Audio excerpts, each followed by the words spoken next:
नमस्कार फ्रेंड्स, मैं गावित देवेंद्र और आप सभी का स्वागत है मैथ्स बाय गावित देवेंद्र के अंदर। तो आज हम पढ़ेंगे जियोमेट्री यानी कि ज्यामिति। उसमें फर्स्ट क्वेश्चन ऐसा है कि दो बराबर त्रिज्याओं वाले यानी इक्वल रेडियस वाले तथा ए एवं बी केंद्र वाले ए एंड बी सेंटर वाले वृत्त यानी सर्कल एक दूसरे को यानी ईच अदर को बिंदु सी तथा डी पर प्रतिच्छेदित यानी कि इंटरसेक्ट करते तथा एक दूसरे के केंद्र से गुजरते हैं, सेंटर से पास होते, तब एंगल डीबीसी क्या होगा? 60, 100, 120, 140। अब यहाँ पर सबसे पहले देखो, हमें यहाँ पर दो बराबर त्रिज्याओं वाले वृत्त लेने हैं, मतलब दो सेम सर्कल लेने हैं, दो इक्वल सर्कल लेने और दोनों एक दूसरे के केंद्र में से गुजरते, ईच अदर के सेंटर में से पास होते। मतलब इसका डायग्राम ऐसा बनेगा, ऐसा बने। देखो ये हमारा हो गया पहला वृत्त फर्स्ट सर्कल, पहला वृत्त फर्स्ट सर्कल। अब यहाँ पर इसका केंद्र यानी सेंटर ए बोला है, ए कहा है, ए बोला है, ए कहा। आगे देखो दूसरा सर्कल जो बनेगा वो इस सेंटर में से पास होगा, इस केंद्र में से गुजरेगा, मतलब दूसरा सर्कल ऐसे आएगा, ऐसे आएगा, ऐसे आएगा, ऐसे बनेगा। दूसरा सर्कल इसके केंद्र में से यानी सेंटर में से गुजर रहा है। और देखो और देखो और देखो और देखो और देखो और देखो, ये पहला सर्कल ये दूसरे के केंद्र में से गुजर रहा है, तो मतलब दूसरे सर्कल का केंद्र यानी सेंटर देखो यहाँ पर बी है, बी है, बी है, बी दो। ये पहला सर्कल दूसरे सर्कल के केंद्र में से गुजर रहा है, यानी ये दूसरा सर्कल पहले सर्कल के केंद्र में से पास हो रहा है, यानी एक दूसरे के केंद्र में से गुजर रहे, ईच अदर के सेंटर में से पास हो रहे, ऐसा यहाँ पर दिया। और दोनों का त्रिज्या सेम है, इक्वल है।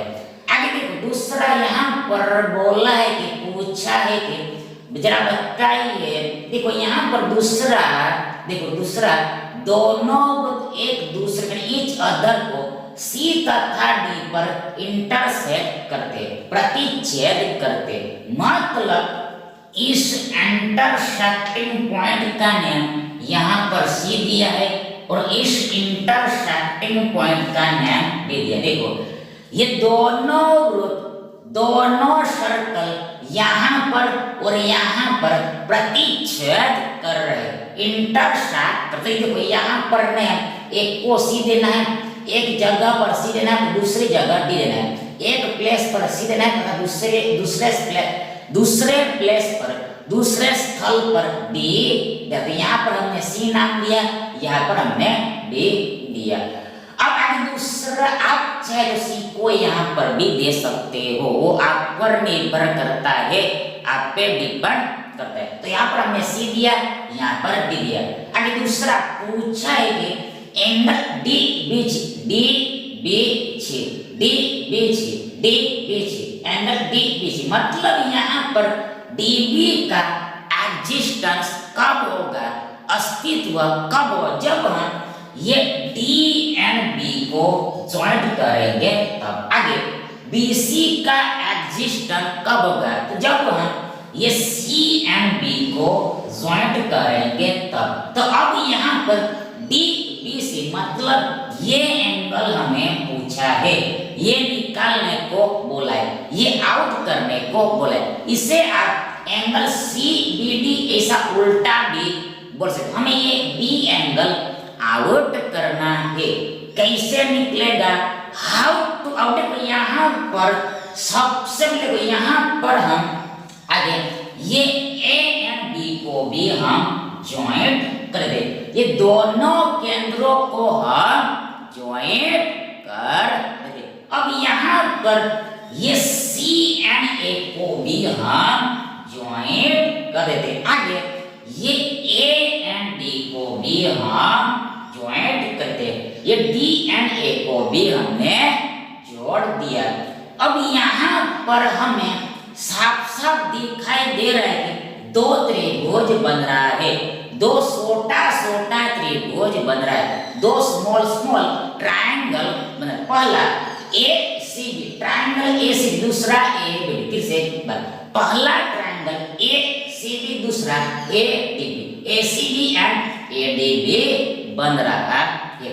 अब देखो इस ट्रायंगल में ए सी बी, देखो यहाँ पर ये ए सी क्या है, ए सी क्या है, ए सी रेडियस है, त्रिज्या है। देखो यदि हम सर्कल के ऊपर का कोई भी बिंदु लेते हैं और बिंदु को हम केंद्र के साथ ज्वाइंट कर दें, जो रेखा बनता है उसको ही त्रिज्या यानी कि रेडियस बोलते हैं। यहाँ पर AC रेडियस है। आगे BCB क्या है, BCB आल्सो रेडियस है। और ये ABB क्या है, ABB रेडियस। देखो यहाँ पर ईयर, यहाँ पर देखो देखो देखो देखो देखो यहाँ पर देखो, यहाँ पर देखो, इसको हमने समझ लिया। मतलब देखो यस, देखो यहाँ पर देखो ये जो C बिंदु है ये दोनों वृत्त के ऊपर है, तो यहाँ पर ये त्रिज्या हो गया। अब ये C इस वृत्त पर भी है, मतलब ये त्रिज्या है किसकी, ये दूसरे सर्कल की, और ये त्रिज्या फर्स्ट सर्कल की है। और ये दोनों सेम ही होगी, दोनों सेम ही होगी। देखो क्योंकि देखो यहाँ पर साफ साफ बोला है कि दोनों सर्कल सेम है, पर दोनों की त्रिज्या बराबर है, इक्वल है, ऐसा ऑलरेडी दे दिया है। आगे दूसरा ये ABB यानी BAB त्रिज्या ही होगा, रेडियस ही होगा। देखो यहाँ पर देखो ये पहले सर्कल के ऊपर ये बिंदु, देखो ये फर्स्ट सर्कल के ऊपर ये B बिंदु, देखो यहाँ पर ये B को हमने ये A के साथ मतलब सेंटर से ज्वाइंट किया है, नहीं ये क्या हो गया, रेडियस हो गया। अब आगे यहाँ पर देखो अल्सो, मतलब ये त्रिज्या ये पहला वृत्त का भी होगा, यानी यही का यही त्रिज्या ये दूसरे वृत्त का भी होगा। किसे देखो यहाँ पर देखो ये दूसरा सर्कल है और इस सर्कल के ऊपर ये A बिंदु है, ये दूसरा सर्कल है और इस सर्कल के ऊपर ये A बिंदु है, और इसको हमने ये केंद्र से ज्वाइंट किया है, मिला, इसलिए AB क्या होगा, ये दूसरे वृत्त का भी त्रिज्या होगा। और त्रिज्या समान है, यानी तीनों त्रिज्या बराबर है, दोनों वृत्त की त्रिज्याएं बराबर है, तीनों बराबर है। सिमिलरली आप समझ सकते हो कि ये ADB त्रिज्याएं इक्वल होगा, BDB त्रिज्याएं इक्वल, यानी सभी इक्वल इक्वल इक्वल होगा, बराबर बराबर बराबर होगा। तो अब यहाँ पर ये ACB कौन सा त्रिभुज है, देखो ये ACB समबाहु त्रिभुज हो गया, इक्विलैटरल ट्रायंगल हो गया, मतलब इसमें तीनों कोण बराबर बराबर होगा, तीनों कोण इक्वल इक्वल होगा। एंगल ACB और angle CAB and angle CBA equal equal होगा। फिर से इस त्रिभुज ACB में ये एंगल ACB मतलब ये एंगल, आगे दूसरा CAB मतलब ये एंगल, और लास्ट में ABC मतलब ये एंगल बराबर बराबर। वो कितने का होगा, तो 60-60 का होगा, 60-60 का होगा, 60-60 का होगा, 60-60 का होगा। सिमिलरली इस ट्रायंगल ADB में देखो ये ट्रायंगल ADB, ये ट्रायंगल ADB, त्रिभुज ABD, त्रिभुज ADB, त्रिभुज ADB, ट्रायंगल ADB देखो also इक्विलैटरल ट्रायंगल है, समबाहु त्रिभुज। देखो ये तीनों साइड बराबर है, तीनों साइड पर, इसलिए इसमें भी तीनों कोण बराबर बराबर 60-60 का बनेगा। ये भी 60, ये भी 60, ये भी 60, ये भी 60, ये भी 60, ये भी 60, मतलब एंगल BAD 60 का आगे एंगल AD भी 60 का एंगल ABD यानी ये एंगल भी 60 का ही होगा। यानी कि ये इधर वाला ये भी 60 है और इधर वाला ये भी 60 है, यानी ये पूरा एंगल कंप्लीट एंगल यानी एंगल CBD चाहे कहो DBC 60 प्लस 60 120 होगा, 120 होगा, 120 होगा, 120 होगा, यानी विकल्प से हमारा सही विकल्प है। अब यदि यहाँ पर अल्सो पूछा होता कि किया होता कि जरा बताइए एंगल CAD यानी एंगल DAC कितना होगा, तो ये भी 120 का ही होता। देखो क्यों, देखो ये भी कितने का है 60 का है और ये भी कितने का है 60, तो पूरा एंगल 120 का ही आता। अब यहाँ पर यदि अल्सो पूछा होता कि एंगल ACB यानी ये एंगल मतलब एंगल AD ये दोनों का सम यानी एडिशन क्या बता, तो देखो ये एडिशन यानी सम भी 120 ही होता है, 120 ही होता है। यदि आपको पूछा होगा कि जरा बताइए कि एंगल ACB मतलब ये एंगल ये वाला एंगल ADB ये एंगल और ये एंगल का एडिशन यानी कि योग कितना, ये योग भी 120 ही होगा। फिर देखो यहाँ पर ये एंगल 60 का है, ये एंगल भी 60 का, एडिशन 60 प्लस 60 120 का होगा। अगला देखिए ओ केंद्र वाले यानी ओ सेंटर वाले वृत्त की यानी सर्कल की दो जीवाएं टू कॉर्ड्स AB तथा CD एक दूसरे ईच अदर को बिंदु P पर प्रतिच्छेदित करके P पर इंटरसेक्ट कर, यदि एंगल AOD 100 तथा एंगल BOC 70 है तब एंगल APC क्या होगा, 80 75 85 एंड 95 95। सबसे पहले यहाँ पर हमें एक O केंद्र वाला O सेंटर वाला वृत्त यानी कि सर्कल में ये हमारा सर्कल हो गया, वृत्त हो गया। O केंद्र वाला वृत्त, देखो ये O केंद्र वाला वृत्त हो गया, सर्कल गया। ये हमारा O केंद्र वाला O सेंटर वाला वृत्त यानी कि केंद्र हो गया। अब इसमें हमें दो जीवाएं लेनी है, टू कॉर्ड्स लेना है, AB एंड CD। अब यहाँ पर हम क्या करें, यहाँ पर हम एक जीवा व्यास को लेते हैं, डायमीटर को लेते, मतलब देखो ये हमारे एक जीवा AB हो गई, ये एक जीवा हमारे AB हो गई, एक कोण हमारा AB हो गया जो व्यास है डायमीटर है, मतलब देखो यदि हम सर्कल के ऊपर दो पॉइंट लेते हैं उसको ज्वाइन करते हैं, जो लाइन बनता है उसको क्या बोलते हैं, उसको जीवा यानी कि कोण बोलते हैं। तो ये लाइन यानी कि कोण यानी जीवा आल्सो केंद्र में से पास हो रहा है, सेंटर में से गुजर, इसलिए इसको व्यास बोलते हैं, डायमीटर बोलते हैं, डायमीटर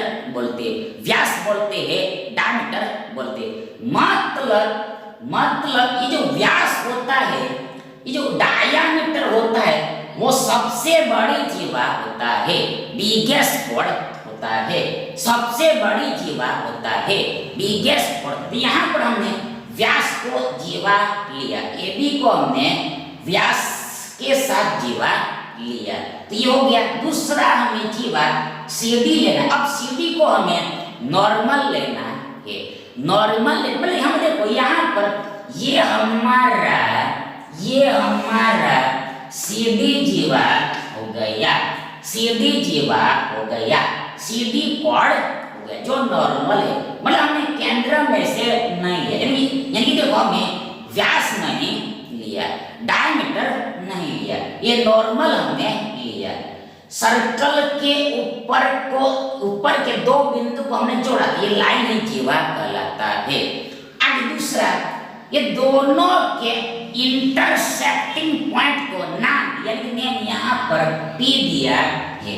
ये इंटरसेक्टिंग पॉइंट प्रतिच्छेद बिंदु P है। ये दोनों जीवाओं का, दोनों कोण का इंटरसेक्टिंग पॉइंट P है, कैपिटल P है। और दूसरा एंगल AOD, मतलब यहाँ पर OMD को मिलाना पड़ेगा, OMD को ज्वाइंट करना पड़ेगा। देखो यहाँ पर एंगल AOD मतलब ये एंगल सोकार बन रहा है, ऐसा दिया है। 100 का बन रहा है इसलिए एंगल DOA, इधर वाला एंगल सोकार है, ऐसा दिया है। आगे दूसरा दिया है कि BOC मतलब OMC को ज्वाइंट करना पड़ेगा। देखो यहाँ पर एंगल BOC मतलब ये एंगल 70 का है, 70 का है, 70 का है, 70 से एंगल BOC ये एंगल 70 का है, 70 का है, 70 का है, 70 का। COB 70 है, 70 है, 70 है, 70 है। आगे अहेड फॉरवर्ड, आगे अहेड फॉरवर्ड। देखो हमें एंगल APC फिर से देखो हम ये एंगल APC मतलब ये एंगल निकालना है। फिर से एक बार वंस मोर देखो हम देखो एंगल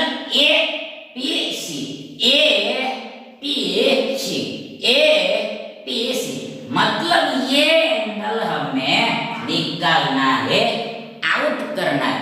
मतलब हमें एंगल CPA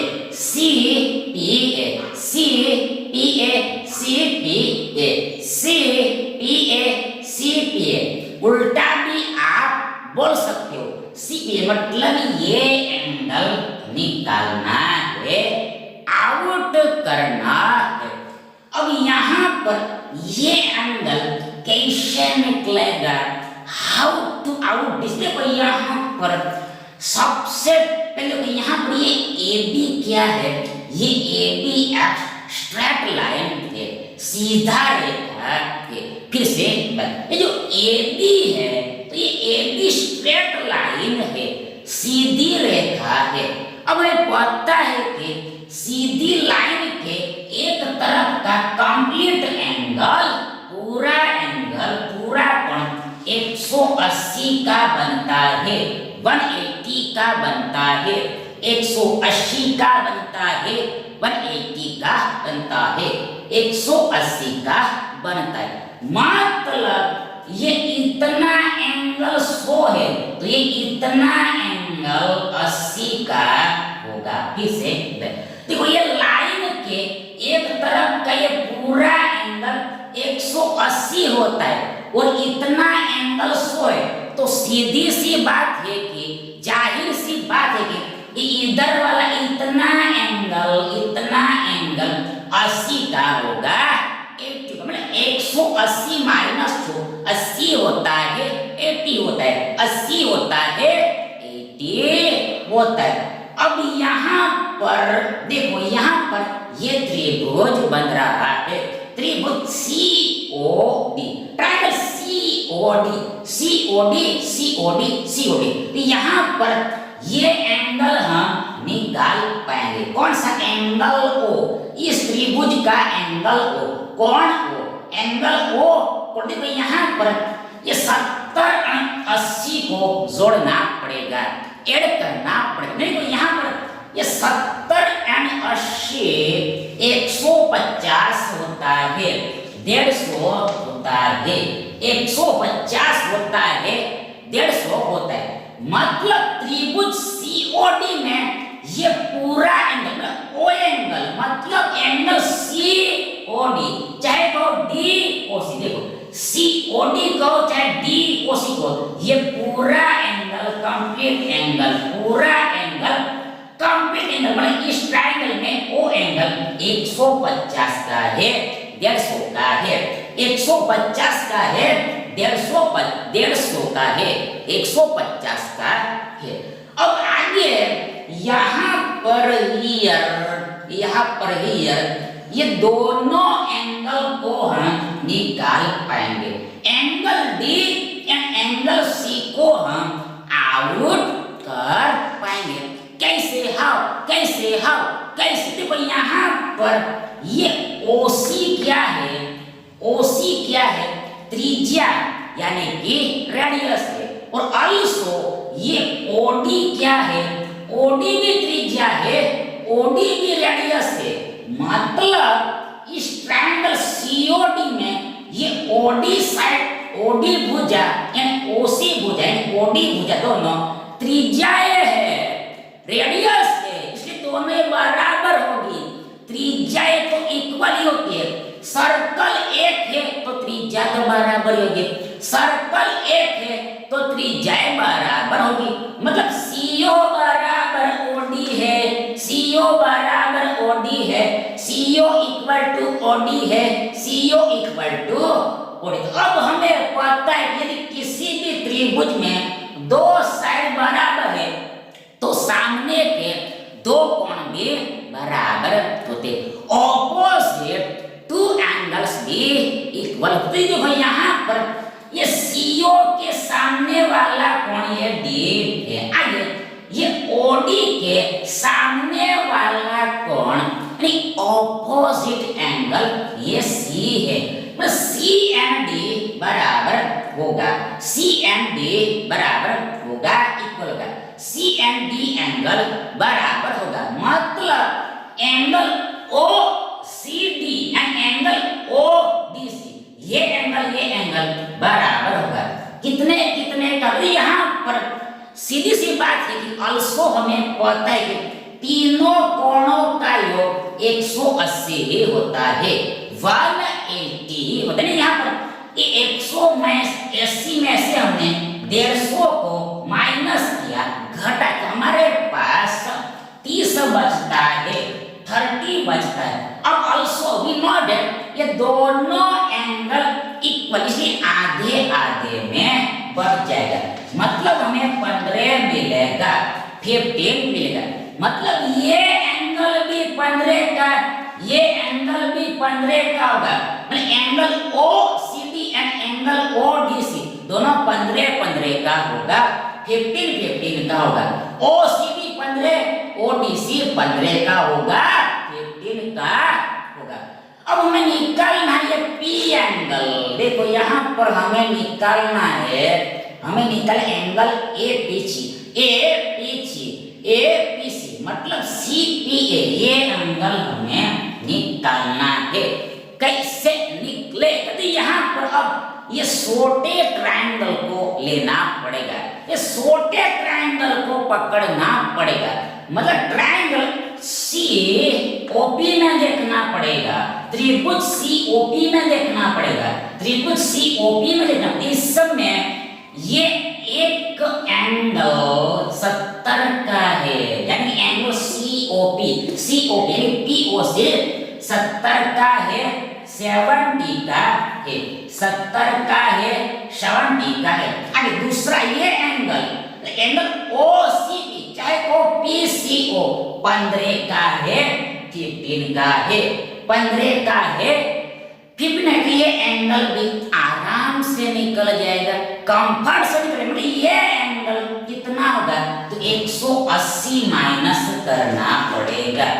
180 में से ये दोनों एंगल को घटाना। देखो तीनों कोणों का योग 180 होता है, मतलब angle COP plus angle OCP plus OPC बराबर 180 होता है। देखो ये एंगल और ये तीनों का योग 180। यानी यहाँ पर ये दोनों को हम माइनस कर, हमें ये एंगल यानी यहाँ पर देखो 180 में से हमने 70 घटाया तो हमारे पास बचा 110, और 110 में से फिर से ये 15 घटाएं तो 115 घटाने पर हमें भी 95 मिलेगा। 95 मिलेगा, 95 मिलेगा, 95 मिलेगा, 95 मिलेगा। मतलब ये एंगल CPA चाहे कहो आप AP से 95 का होगा, 95 का होगा, 95 होगा 90। विकल्प डी हमारा सही विकल्प है।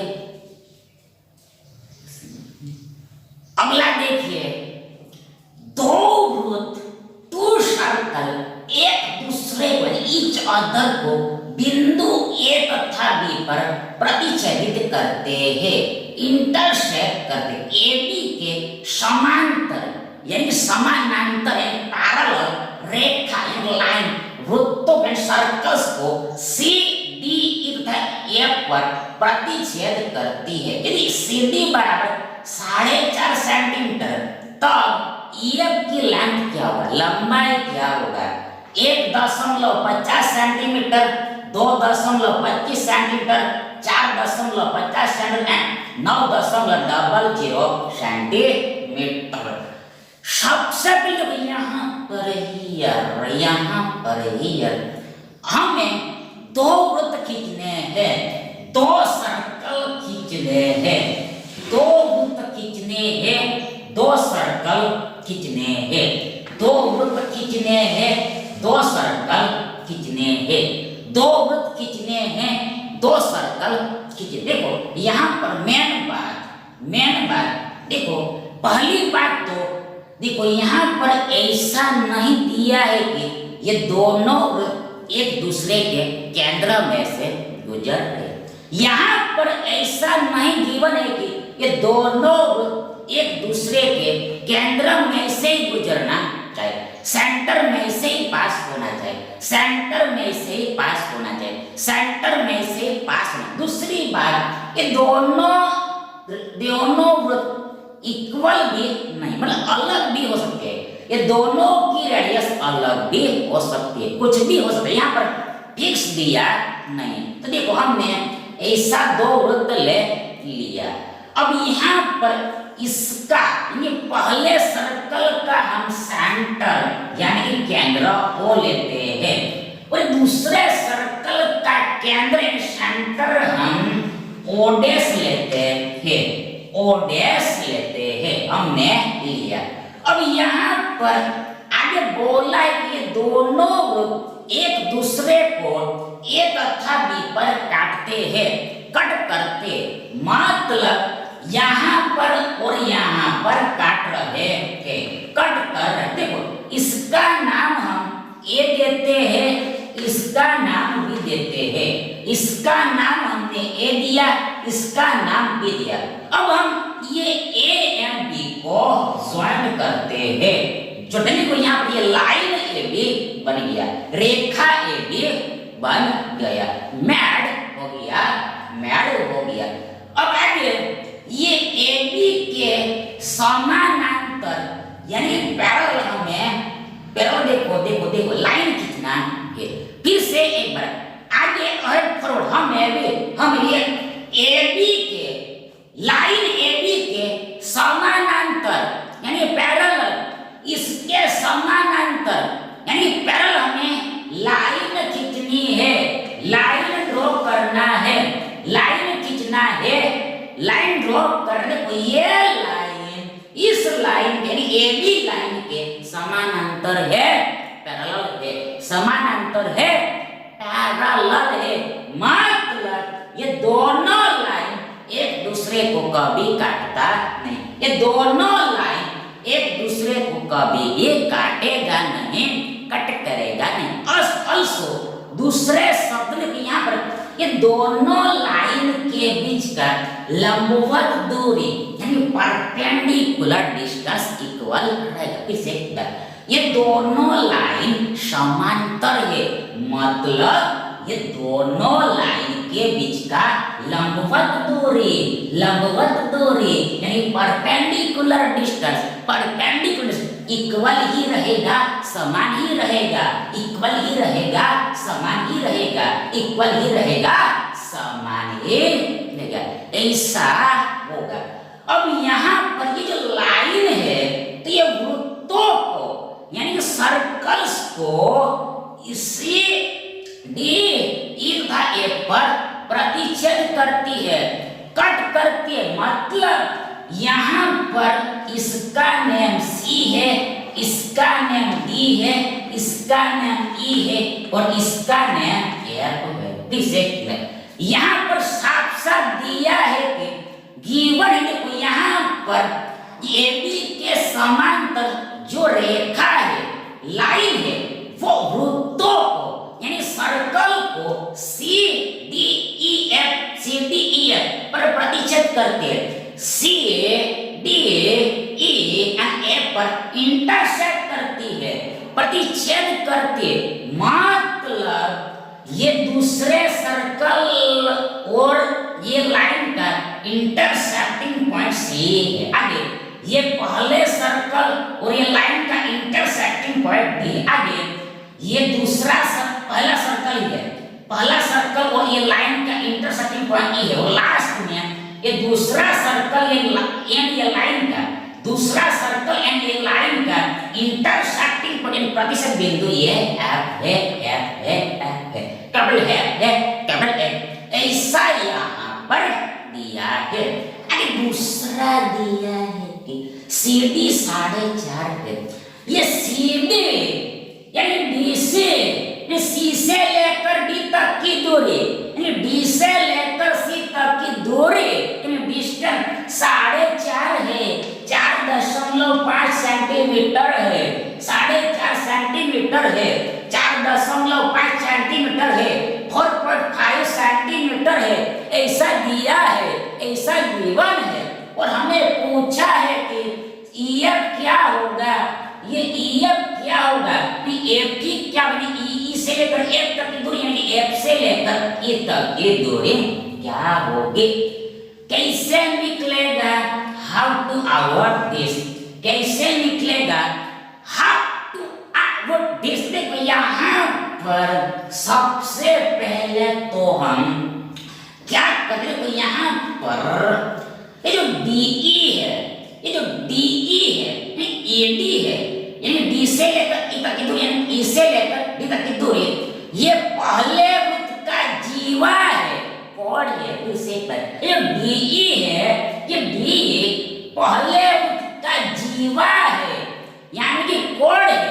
ऐसे देखो यहाँ पर ये पहले सर्कल के ऊपर के ये डी एंड ई दो बिंदु है, दो बिंदु को हमने जोड़ा, ये क्या हो गया, ये जीवा हो गया, कोण गया।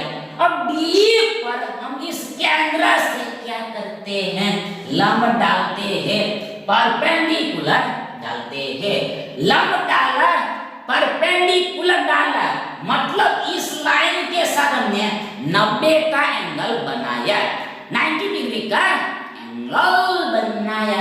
ये लाइन क्या करेगा, ये लाइन क्या करेगा, मतलब ये लंब क्या करेगा, परपेंडिकुलर क्या करेगा, लंब क्या करेगा, परपेंडिकुलर क्या करेगा। देखो ये लंब यानी कि परपेंडिकुलर ये जीवा को इक्वली बाइसेक्ट करेगा, समद्विभाजित करेगा, मतलब दो इक्वल टुकड़ा कर देगा, दो इक्वल पीस करेगा, दो इक्वल पार्ट करेगा।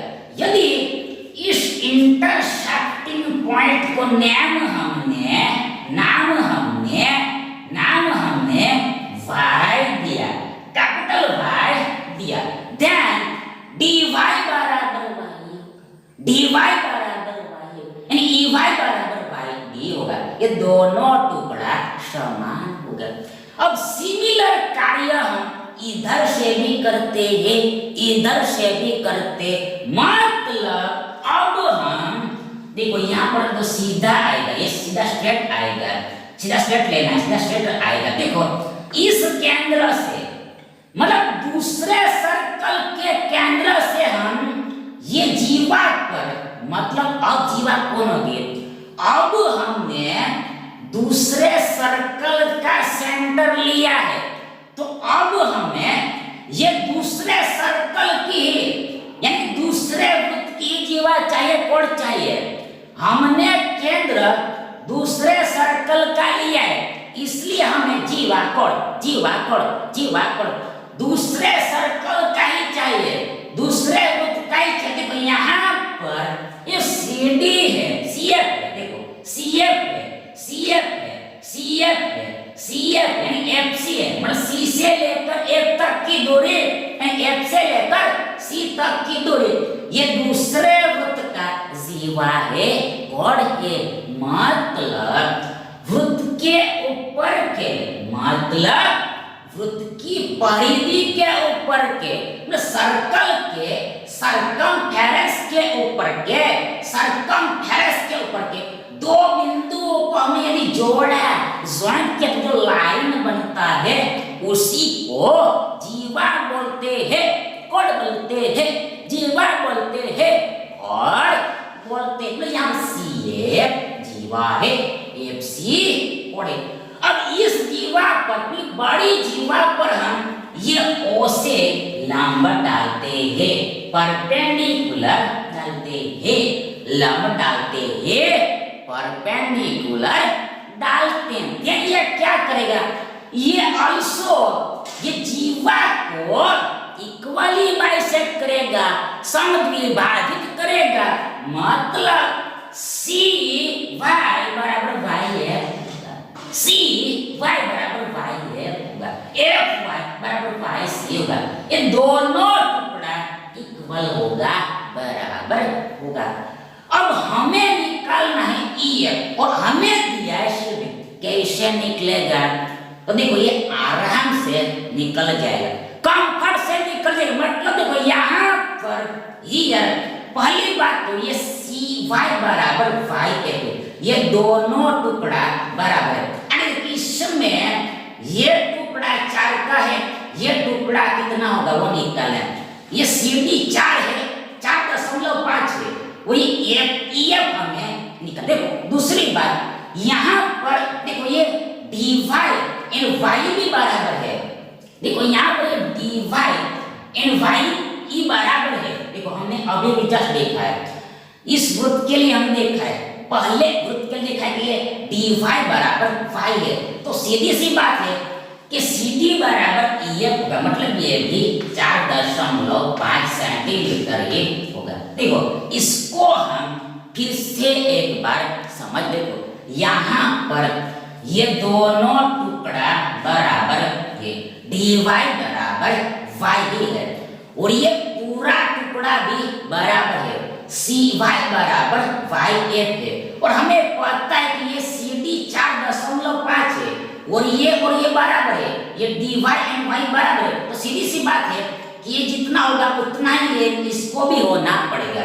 ये दोनों बराबर, तो ये और ये इसको भी बराबर होना पड़ेगा, तभी ये दोनों टुकड़ा बराबर है। ये मोटा टुकड़ा तभी बराबर है, यानी CY एंड YF बराबर होगा।